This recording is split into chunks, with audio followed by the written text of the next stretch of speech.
Partners in crime. Mr. Rollis was terrified because John Vandeleur was in the same carriage. He became even more afraid after he saw how the carriage was divided.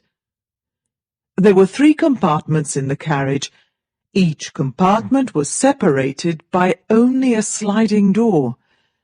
There were no locks on the doors, so John Vandeleur could easily get into Mr. Rollis's compartment.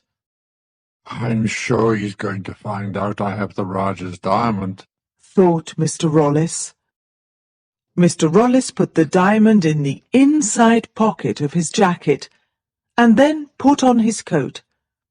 He was determined not to go to sleep and sat listening for any noise coming from John Vandeleur's compartment. A few hours passed.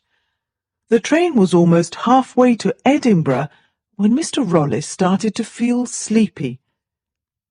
He tried to fight sleep, but it was very difficult. His last thought before finally closing his eyes was of his terrifying neighbour. After some time, Mr. Rollis opened his eyes. Everything was dark except for a small light. The train was travelling very fast. Now fully awake, Mr. Rollis suddenly sat up. He was very afraid because he had a bad dream. He felt under his clothes to make sure the diamond was still there. It was. Now Mr. Rollis felt a little better, but he could not fall asleep again. His hat was pulled over his eyes.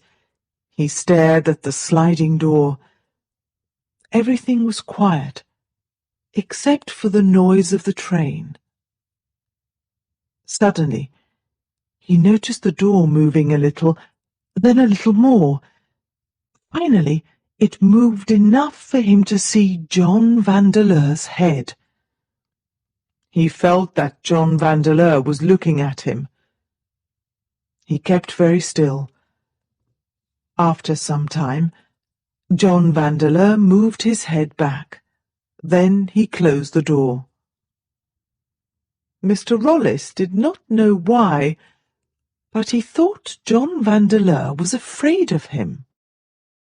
Maybe he just came to see if I'm asleep, thought Mr. Rollis.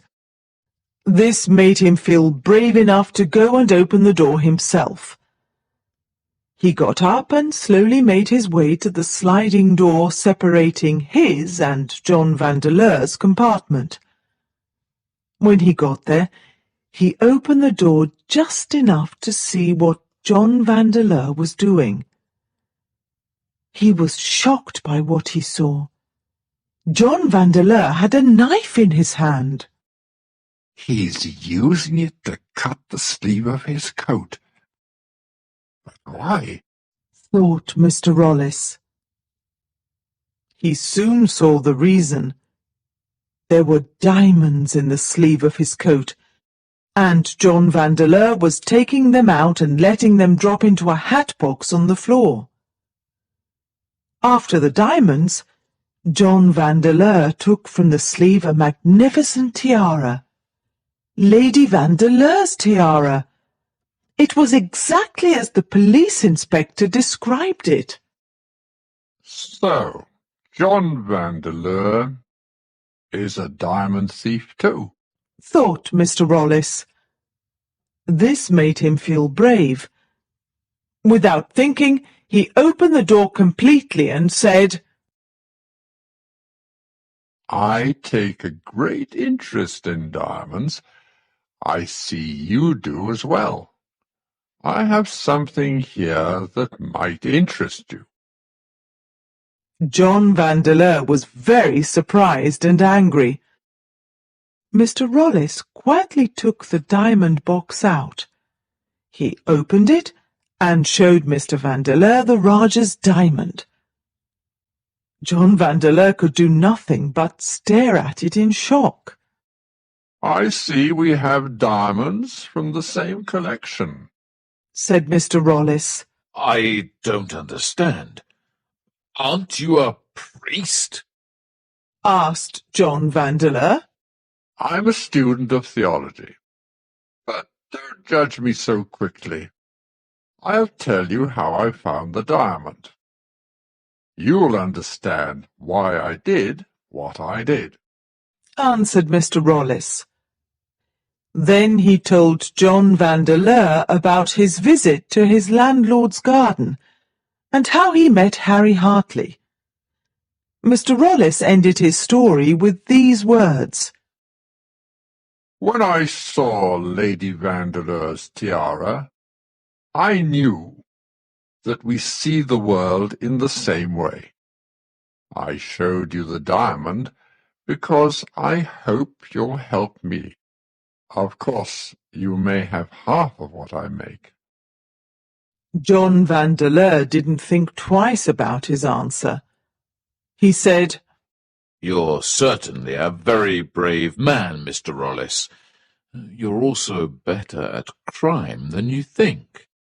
I can see this is the right job for you. Of course, I'll help you sell the Rajah's diamond. We must go to Paris together.